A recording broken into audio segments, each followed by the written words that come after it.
So on the Turrini MBs, the motor and the fan belt is underneath this cover. There's an 8mm screw in the front and back. If you remove those, you can lift up the panel, and in here you will see the motor and the belt that runs the fan. So the belt often will become slack and will break, so it needs to be replaced, and I'll show you how to do that.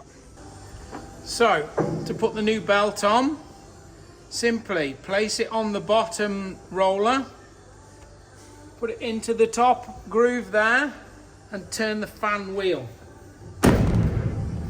There, the belt is on. If the tension is not strong, the motor can be slid backwards and forwards by adjusting these bolts.